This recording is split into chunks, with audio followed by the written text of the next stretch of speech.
Okay, let me get this in here. First time I did another one of these suckers, and what I know earlier, but I had to wait to find out if Rosetta would join in. Turns out she's rather sick, so not today.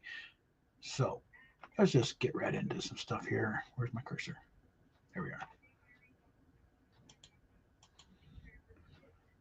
First, start off with one that I think is outranks genre. One particular, yeah, this is not really a bright take on this. We're talking about how she ranks higher than Bill Shatner or Patrick Stewart in number of appearances. It's like that's not how you rate, the characters. Like how many? Because by that metric, Eddie Paskey ranks higher than George Takei. He was in more episodes. Wasn't always as Leslie Grant. He was sometimes playing, background extras. Natives on the planet, whatever. But no, this is just, you're not going to get any traction with this one. No. So this is less said about that, the better. But moving on to something a little more laudatory here. Again from Chad. Finally, some good news with Star Trek films. Well, that's the deal. They just give up on the thing. But frankly, ultimately, the movie franchise, while necessary at the time, was largely a mistake. All right. In the coming months, we hope to hear from the next two Star Trek films. We're supposed to get two of them, and while neither have been official names yet, we refer to them as Star Trek 4 and Star Trek Origins. However, both names will likely be changed in time. Theatrical, I don't know why I'm bothering. There's nobody's in here. Theatrical films have been a long source of enjoyment from fans, with the series producing more good films than bad. Well, okay. Albeit the film franchise is far from perfect, still the last three films were successful to a degree, with it peaking financially with Star Trek 09, only for things to come crashing back down with Star Trek Beyond. Okay. I think it's time we actually point out something with 09. What the hell? It's not on here. I'm here to talk. I think it's part of the phone. Okay. All right, hold on here. Yeah, there we go. That's what he did. Get out of that full screen. Okay. But let me get out of this. Or maybe stuff with playing something next door. But yeah, it's like again, I'm going to do an updated one on how the films where they did financially. And again, I'm thinking I'm going to incorporate how much they cost. Because that's also a big measure. Not just adjust for the box office for inflation, but also how profitable were they? And I'm kind of leaning with Robert Burnett here. It's like none of the JJ films turned much of a profit, if any. What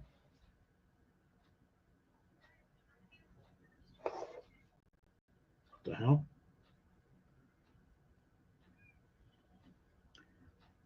Something's going on here. Hold on.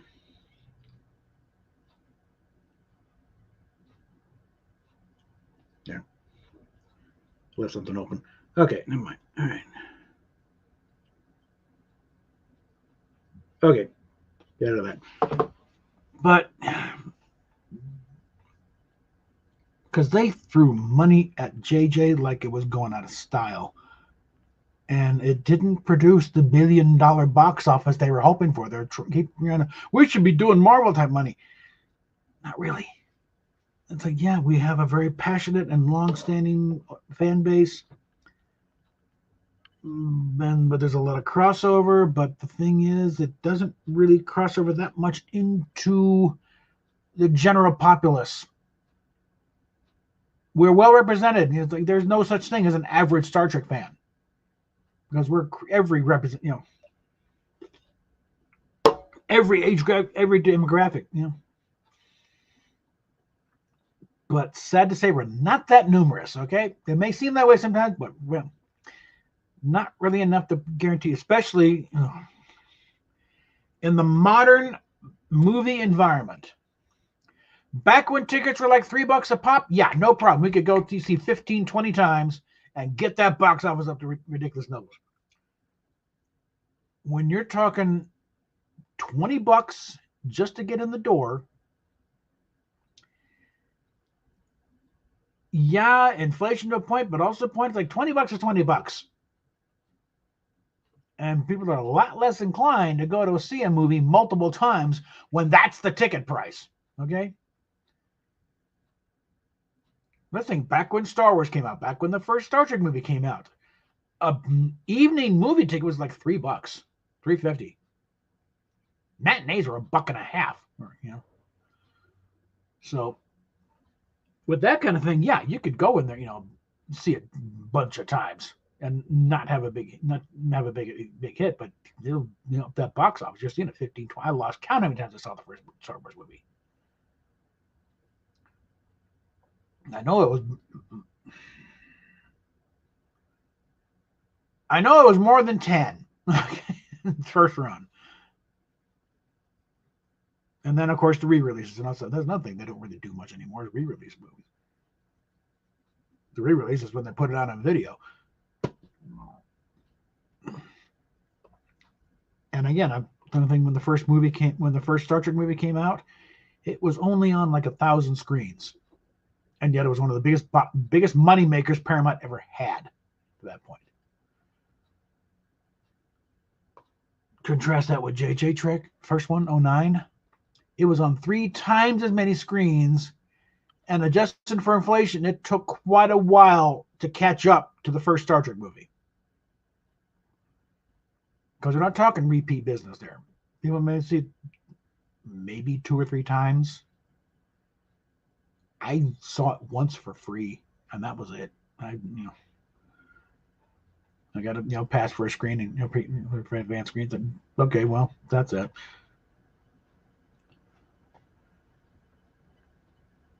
And again, it just got worse. Like Star Trek Beyond just outright flopped. It made maybe $50 million at the box office. It cost more than that. Okay, especially when you tack on all the promotional stuff and everything else. It may have come close to breaking even with the foreign box office, but they're not in this business to break even.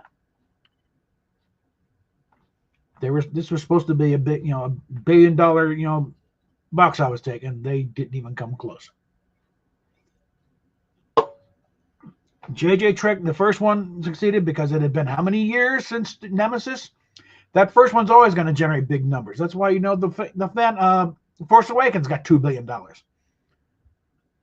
And visually, it's like, and JJ's a big Star Wars guy, so he knew, at least visually, how to make that one work. A lot of practical sets and other stuff, but I don't know how much repeat it yet. But I think that one, but that also was a much broader appeal. There's a lot of general audience thing because it doesn't demand a lot out of you to see a Star Wars film. It is very much pew pew, kill the bad guys, rescue the princess.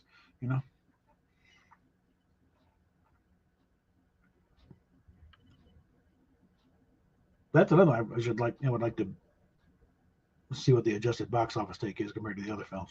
But then also that's a little unfair because they re-released those movies so many times, and every one of them counted towards the original box office. So. But going here, the fight films.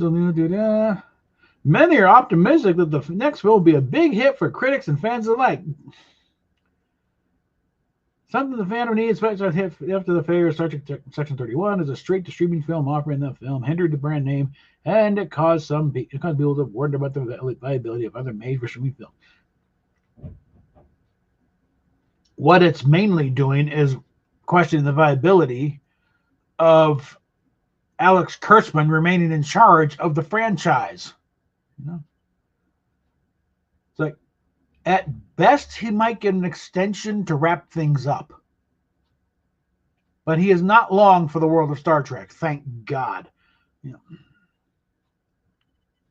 Because it doesn't take a marketing genius to figure out, okay, the stuff that he has had direct creative input to has divided the fan base, has not paid off very well, whereas the stuff that he's had virtually no creative input with has been a hit with the fan base.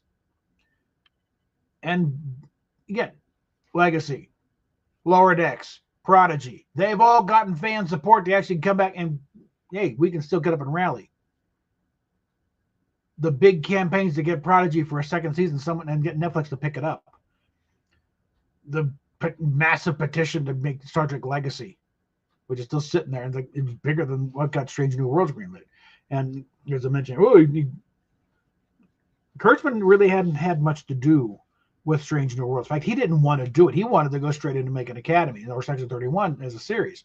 Akiva Goldsman did an end run. He's the one who got Strange New Worlds, because that was the bill of goods he was sold to get him on there in the first place. Yeah, we'll do Pike in the Enterprise, and then he got where's Pike in the Enterprise? I mean, they got Pike there, but it's not the Enterprise. He wanted to do Pike in the Enterprise, and he put that run around and got his own. He got a greenlit and then shoved all the Alex custom back in the back. So Kurtzman has not much to do with Daniel. Not a lot to do with Strange New Worlds. He certainly didn't have anything to do with it being greenlit. He's poking his nose in it, as far as producing it though. But he was not the driving force behind that. But Lower Decks, again, that was doing well. Paramount and CBS were happy with Lower Decks and the numbers. And the fans are on board with this one. They like this one. And they know Kurtzman has nothing to do with it. It's been in interviews. No, we get occasional questions here, but no notes. He doesn't say anything about it.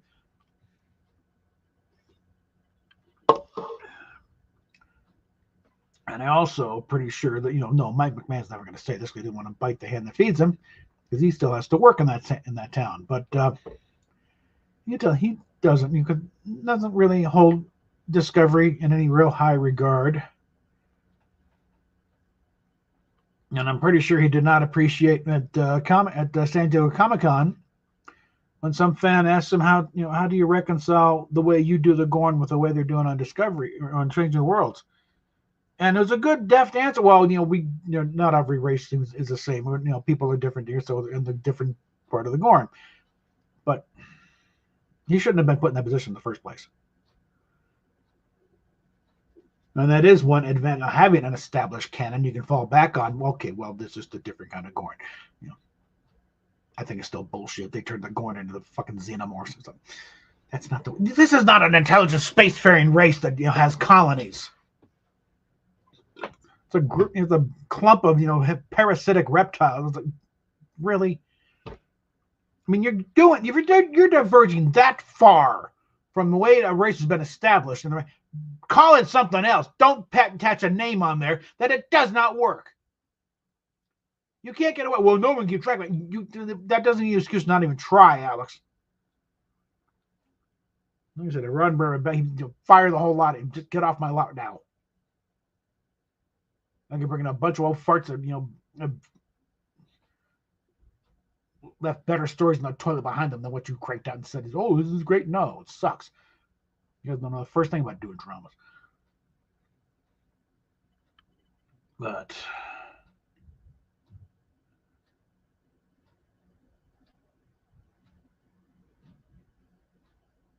yeah, I've created some good shows with no. Again, Strange New Worlds, that was Akiva Goldsman. Prodigy, that was the Hangman Bros. And Lower Decks, Mike McMahon came in that one pretty much already pre-written. Most of the first season stories or stuff he'd already written on his Twitter feed as a potential season 8 of Next Generation, the comedic turn on it. Even reference to the sentient cave, But the stuff that he's been directly involved with sucks across the board. You're pretty much reviled by the bulk of the fan base. So, no. All right. And then we got one here from Rachel Carrington.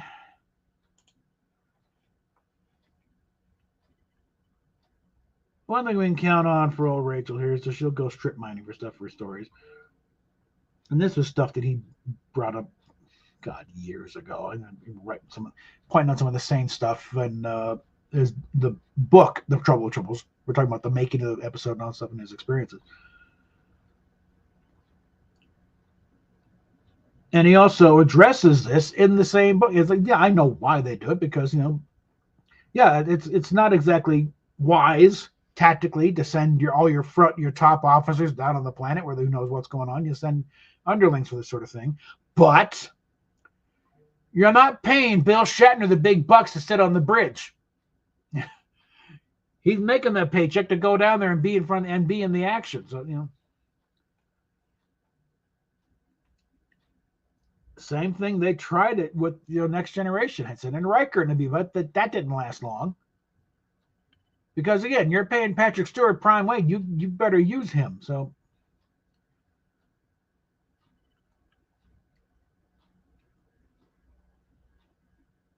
And an issue with a transporter because because first thought, well, there should be a reception portal somewhere down there. It's like no, and he rejected. Oh, come on, this isn't your show.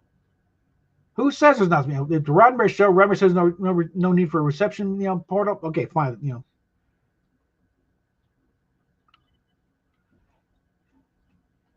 And the thing about being so long away from the families and stuff for a long time, well, again, they addressed that by having families on the Enterprise D. And there was a bit of a precedent for that because U.S. cavalry back in the day with these frontier forts, they'd bring their families along. So the fort was not just those soldiers. You'd have, wives and children running around. So it wasn't just a convention of 60s Westerns. They really did do that to an extent.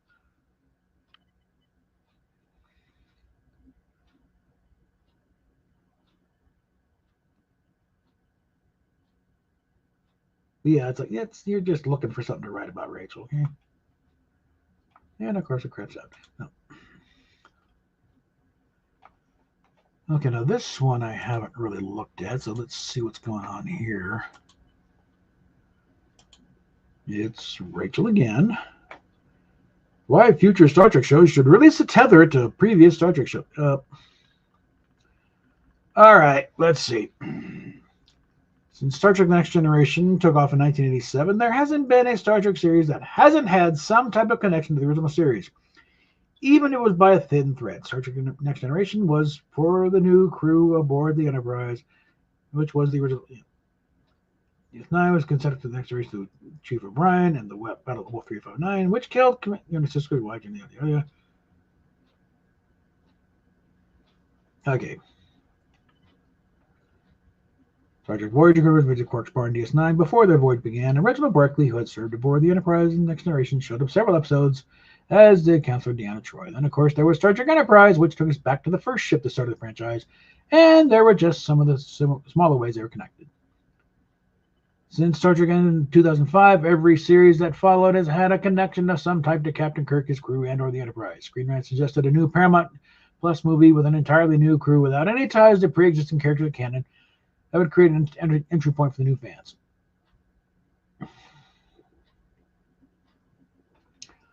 Okay, I don't like the way this is going here. Something should be considered, and with all the alternate timelines and this stupid thing out of the corner. However, there will always be connected to Star Trek, the original series, because it was a Prime show. It connected into Starfleet, the Federation.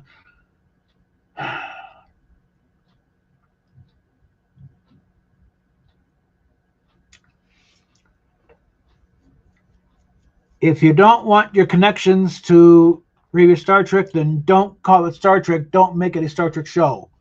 This is the fictional universe you're choosing yourself in. There's going to be connection just by being there. All right?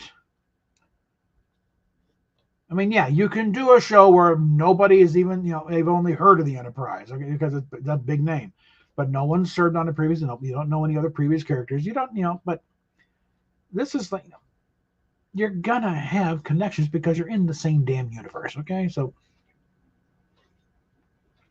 this is bordering on the thing with how decanonize the original series. You decanonize the original series, you have no franchise. And if you put those two little words in there, Star Trek, you're gonna have that. It's gonna have to exist in the shadow of the series come before. You have no choice about that. So it's a case of you better just learn to make a good show, because that's where you're going. All right, let's see what this one's about here. Yeah, it's one I haven't seen yet. One surprising Star Trek Voyager has more credits than Jennifer Lien and Jerry Ryan. Well, Jerry Ryan was still very much a newbie, so that's not much of a big leap to make. Jennifer Lean, she'd had a lot of stuff you hadn't heard of, probably, because a lot of the audio stuff. All right, so we ever touched Game Rate, but Rockstar Game Roll, 200 episodes, 30 years, and the questions there. Yeah. Now, I remember Kate Mulgrew back when she did Mrs. Columbo. That's early mid 70s. For some reason, I never caught her on Ryan's Hope. And that's the thing, because I remember in Ryan's Hope premiere, but for some reason it didn't catch my interest, and I didn't really get onto it. And the only, but that was the three people: Cole Meany, Michael Dorr, Major Barrett. Really doubles across some of her, well, yeah, Jerry Ryan came in what, third, fourth season? Come on.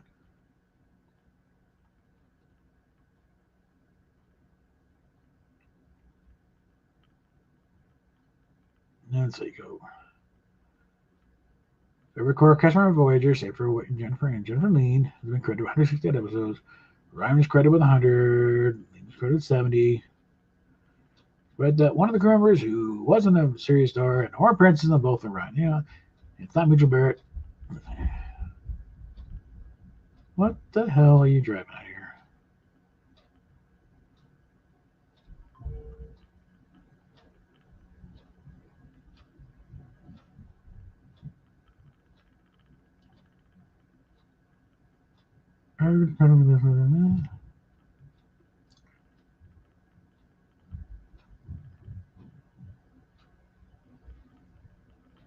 Okay, it's one of the background actors. And again, this would be,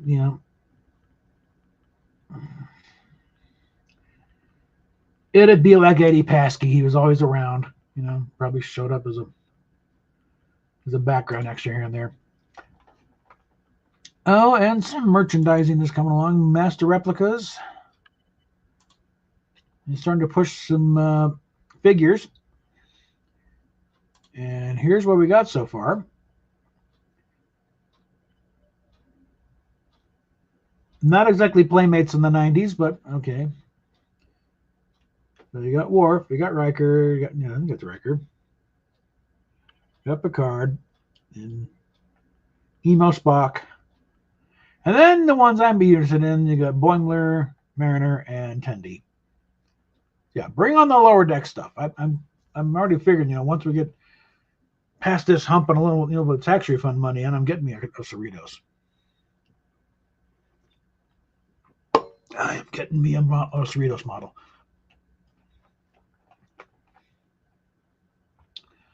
But these things are like $25 a pop. It's like, yeah, not holding my breath on that. Now, a little something that came up, Larry Nemechek. I'm glad somebody else is telling them during the whole thing of where do we go with Star Trek from here. He touched on the whole thing of Gene Coon, why he left. And again, and this is, coming, based on his secretary, Andy Kincaid. Actually, his blanking. I thought they blanking on her name was at the time, but Andy. It was for Andrea. Andy wrote a book. As soon as the price comes down out of the stratosphere, I plan on getting a copy. But no, he did not leave because there was a dispute about the comedy of the level of the thing. He was exhausted. Personally, physically, everything. His personal life was going chaotic. The show was demanding. They weren't getting really the support they really needed from the NBC and the studio. And if they put a little more thing and they get a few more staffers in there to do some of the dirt, some of the grunt work. But it's like he was just completely wiped out. And again, this is from his secretary. She was there. She heard, the end. Any arguments it wouldn't come through those walls easily, through the door. So no, there was no dispute over, the colony level. They had a Roddenberry's about the direction of bread and circuses. And last I checked, that was not exactly a comedic episode.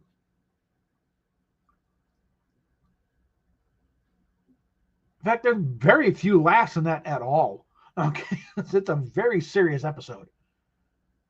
And I think it was, probably more about the religious aspects of it that kind of rankled Roddenberry the wrong way. But that was it. Like I said, when the story for a piece of the action came down, Roddenberry told Gene, no, go comedic with it. Let's make it a romp, okay? Guys, I suspect they were probably, the writer was originally going for more of a film noir type of thing with a gangster. But Gene Coon did the teleplay on that one. It's like, no, satire, go for it. Be hilarious watching Kirk and Spock act like gangsters for a week for a while. And again, it's not like Gene Coon came in and it was nothing but laugh. No, you brought some very dark episodes there. But again, his personal life went through a meat grinder, basically, because this whole thing about hooking up with his old high school sweetheart, divorcing his wife, his now ex-wife died of cancer a year later, fell in with all kinds. If I'd stayed with her, maybe she wouldn't have happened. And just he was racked with guilt. And again, the demands of making the show just wiped him out. Not just but also dealing with the machinations of Shatner, Roddenberry, Kelly rewriting the script on the stage. What? And then the Roddenberry called out, these things. You're part of the reason why he left, and we didn't want to lose him. And again, I think probably the beginnings of because it was maybe 5-6 years later he actually got diagnosed with lung cancer. It's probably been brewing for a while. He was a chain smoker. And it's just, he just, no. And then, again, if any argument about, I know Fred Freiberger came in with the Star Trek's not a comedy, Now, whether that was his own conclusion or Roddenberry fed him the line in answer to what happened to the last guy. Well, it was getting too funny. Because again, Roddenberry was always easy he always go for the easy way out, even if it meant just lying. Just come up with a line. I'm not discussing it. But no, Gene Coon did not get fired. He backed. And again, this was also right about the same time that Gulf Western bought Paramount and Desilu, smashing together, and they immediately started chopping the budget. They were coming down with idiotic notes. It was bad enough when the studio was trying to micromanage things, but at least it was mostly Craig as running Desilu. It was like, I forget who said, maybe it was Jimmy Comack or George Clayton Johnson talking about, struggling comedians, in the Catskills, daydream about what it'll be when they finally make it big and they can build their own stuff, have their own studio, make the stuff they want. That's what Desilu was like. That's when you had Desi and Lucy running the place and say, yeah, we're going to make this and not have to deal with the idiot pinheads who don't know how to make a movie. Well, Gulf Western, they were a sugar company primarily. And late 60s, it was starting to become the shame to own a studio. Well, they bought Paramount right next door and Desilu, and they smashed them together, and suddenly we're getting, why are they doing 15 takes? It's like, in Paramount, the Paramount side, they had been in it for a lot longer. They kind of knew how to deal with these pinheads. So they were able to hold them off. Oh, no, well, we kind of need to do this now. Desilu, not so much. And also, I think they're go for a lot of their people in, sweeping out some of the old farts who were getting in the way. In fact, Herb Solow, there's a story in the book about when these twits trying to figure out how to make this more efficient, and Herb puts forth, yes, we're consulting with the world's foremost authority, Professor Irwin Corey. And anybody of a certain age, that name should cause a chuckle, because Irwin Corey was this comedic character, really. I don't know what his real name was, but very disheveled hair, wild, and pontificate about it. It's like he was supposedly the world's foremost authority on whatever. Just kind of a crazy. A Disney character, Professor McDrake, I guess his name was McDrake or something, or the duck character, kind of craze, little, talking about like that, so without the German accent, but that kind of craze. The fact that they did not get they didn't understand, get the reference, and took him dead seriously. That was Herb Solo's cue. It's time for me to get out. And it's not like in the 60s, Irwin Corey was on talk shows and the Tonight Show and everything all the damn time. The fact that these morons didn't know who the hell he was shows that you have no business running a studio. You idiots don't even watch TV, okay? That you have never heard the name Professor Irwin Corey. And I was like, yeah. And you think I'm sitting, that's it, I'm out. It's like when Roddenberry, he had essentially sold Planet Earth, Genesis 2, Planet, whatever. And it was right about the same time that Planet of the Apes, when it ran on CBS, was a massive hit. And that's CBS. Okay, all right, that's a future sci-fi. It's apes. We need apes. Can you stick? They wanted some kind of animal human creature, in this new show. And Gene, okay, yeah, I got it. Kind of a dog man, a being man's best friend. And the fact that they were taking him seriously, said, no, we're not doing this. And he pulled the plug on it himself. It's like, no, you guys are going to kill it. So I bet you moan about, bean counters, but running the studio, but it's a long-standing thing. Well before, whenever, accountants get in charge of a creative enterprise. It's like, yeah, you need them in order to keep it online, but never, ever put them in charge of the creative process. Because they do not have any creative instincts for the most part, okay? That's why they went into accounting, But in the case of, thank you, Gene, and thank you, Larry, for bringing that up. It's like suddenly I'm no longer feeling alone in the wilderness on this one. Yes, Gene Coon was not fired, and certainly not because of too much comedy. It was just wiped out. Everyone was wiped out. Roddenberry was wiped out. Justman was wiped out. It's like kind of why they brought in Fred Freiberger. That's also why John Meredith Lucas, he was the line producer for the last few episodes of the second season, why he didn't take the job permanently. Nah, I've seen what it's doing to you guys. I'm not getting in this. He contributed. He continued to contribute. He would direct one or two, and he continued to write. But it's like, nah, I'm producing this. You ain't paying enough for this,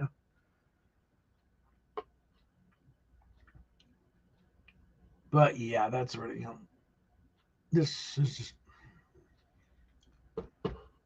Oh, all right. Well, I haven't really got any questions. I'd like to field anything going on here.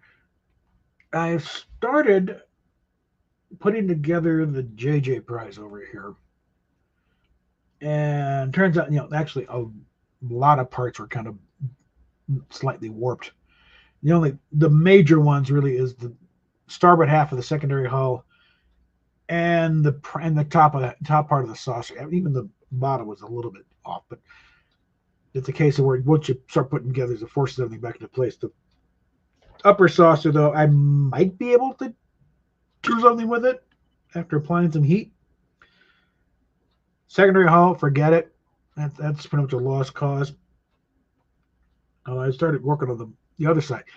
The port side is also, but that's still enough. I can coax that back into shape. And started putting stuff on the inside of the deflector stuff. Like I said, that one is going to be the Astral Princess. We're doing, a love boat thing, because that's not a serious starship. Okay. All right. And I think maybe I finally got out of my proverbial ass and finished this thing. this poor guy over here. Whoop.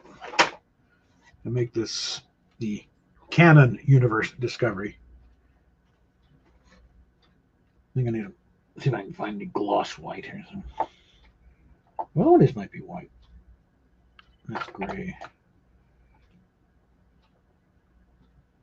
That's gray. But they got these things, acrylic paints, actually. Should actually work a little better than something.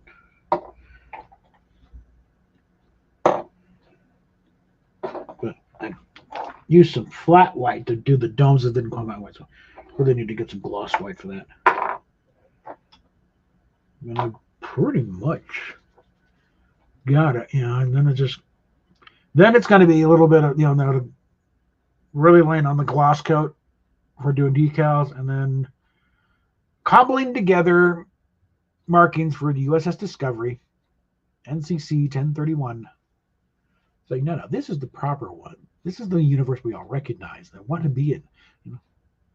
Not the dystopian nightmare with everyone going around in their marching band uniforms.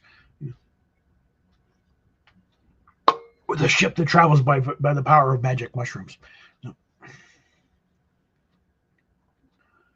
All right, well, we're about 35 minutes. That's good digestible time for people watching some repeats. So, again, if anybody has any questions, now's the time. Otherwise, and again, links down below. I'm starting to work on the Patreon somewhat. I think I might start doing the thing of just premiering them there first before bringing them over here. Maybe that might get a little more interesting on there, but Otherwise, if nobody has any questions, drive up here. Again, on once. Nope. Okay, well, we will talk at you later then.